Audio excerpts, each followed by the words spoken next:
I've never actually seen Midsummer, but I do know what it's about, thanks to Wikipedia, and I know that it stands out from a lot of horror movies in one particular way.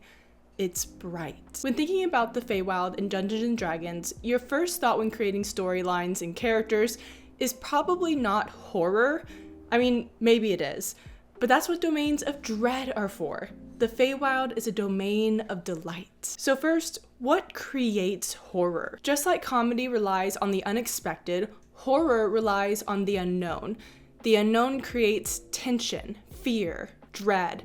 Once a monster or circumstance is fully understood, picked apart, once knowledge of how it works and how to overcome it is attained, that fear decreases considerably.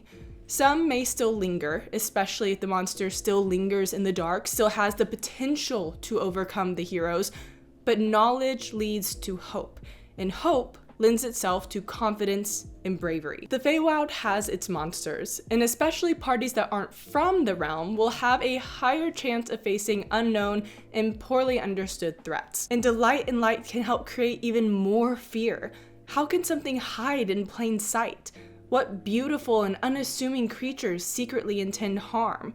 Where can you hide when there aren't any shadows? I'm actually going to use Van Richten's Guide to Ravenloft to go over just 3 of its subgenres within the horror genre and to suggest ways to implement them. I won't be including any horrifying imagery, but I will probably describe some potentially upsetting ideas. And obviously I can't go super in depth into each of these subgenres, so let me know your own ideas below. And like and subscribe and all that. These different subgenres are all going to reflect a specific cultural or personal fear. Over time, vampires have reflected the fear of the other, the immigrant, then the fear of disease, etc. Body horror, according to Van Richten's, examines a universal fear, our own failing anatomies. One of the recommended tropes suggests that physical transformations are common and might affect more than bodies. Objects, architecture, and the natural world might be anthropomorphized in terrifying ways. This change might reflect the kind that occurs in The Last of Us. Zombies are more terrifying when warped considerably from their healthy human forms, and even buildings are affected by the branching out spores. Stepping on certain parts of this growth can call a horde to your location, making buildings and roads their own monster. Do something similar in the Feywild. Staying in a certain region or location long enough starts to have an effect on the body, warping it to reflect the region's flora and or fauna. The body will start to sprout plants and flowers in painful ways, roots merging with the nervous system. Characters might start to sprout elk horns, grow animal-like fur, their pupils could resemble those of goats. Maybe they can resist these changes with constitution or wisdom saving throws, but maybe they're in a race against the clock. A lot of the subgenre relies on metamorphosis like that, as well as consumption, which is terrifying in its own way. One of the possible villains listed in the book is a monarch who feeds their cannibal children, no matter the cost. Zombies are particularly terrifying because of their hunger for flesh. Feywild spore growth could consume a realm and its inhabitants, warping them into undead, soulless, intelligent, and consuming beasts. Not zombies, but not themselves. The longer characters stay in this area, the more likely they are to be affected by the spores on the wind. They may form their own growths or feel a hunger begin that they might be tempted to direct towards their fellow party members. Any Fey creature that should be civilized or sweet that changes into something monstrous or too perfect is a great starting point. Taking living features like hair and flesh and having them grow on non-living items is another. Having one or more enemies intent on consuming in some way is yet another. And the brighter, the more unassuming, or the more inexplicable you make these changes, the better. According to Van Richten's, folk horror adventures involve traditions, beliefs, and perceptions that are passed down through generations and take terrifying twists. Midsummer is considered a folk horror film, which could have a lot in common with the occult detective subgenre, but I'm not getting into that one. Folk horror explores fears of isolation, superstition, paranoia, and lost truths. Seemingly idyllic communities, rural reclusiveness, forgotten traditions, and naturalistic cults all frequently feature in folk horror adventures. particularly as they contrast with what majorities consider the status quo. In Midsummer, the beautiful and perfect Florence Pugh and her friends travel to Sweden to visit a pagan cult.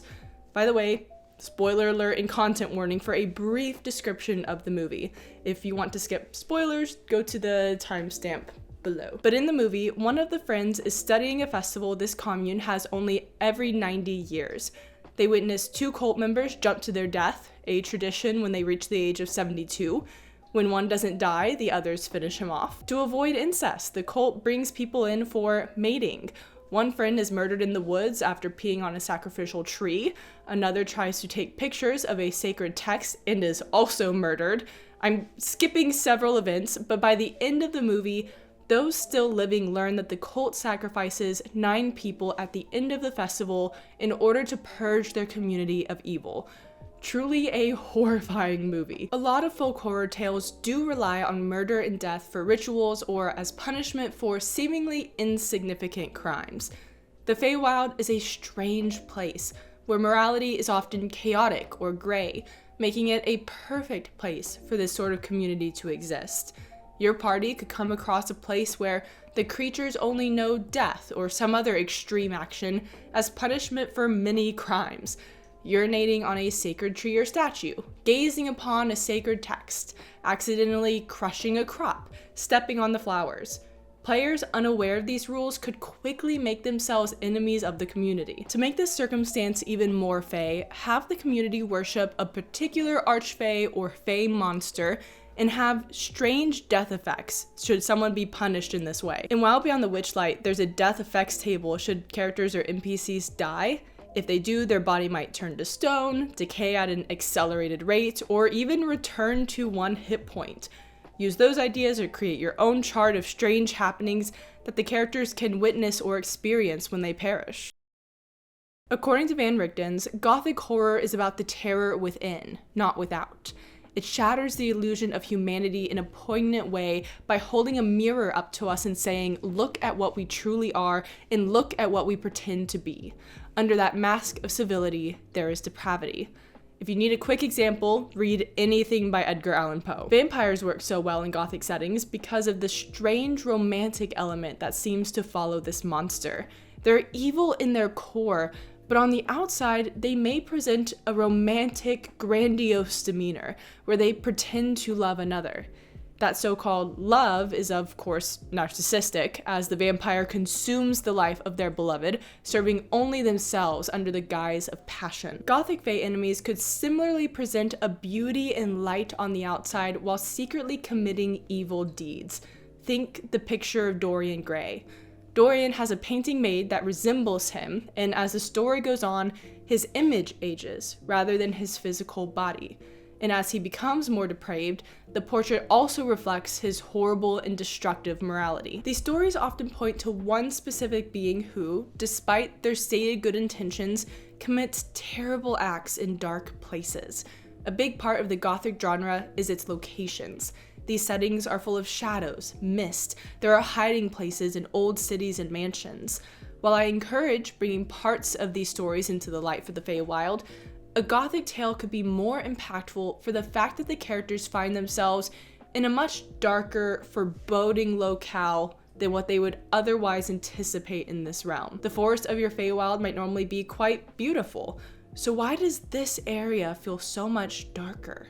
Why is this castle, surrounded by light and beauty, permeated with a strange silence and an unusual number of paintings in the garden? Like I said earlier, I just wanted to highlight a few possible horror subgenres that I think could blend really well into the Feywild.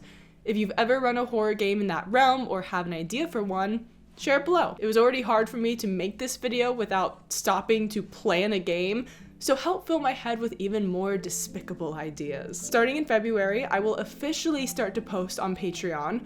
If you want to support me as a creator, I would so love if you would give me a follow there, and if you like what you see when I start to post, I would be eternally grateful for a subscribe. Let me know your ideas. I hope you have a great whatever it is, and I will see you next time.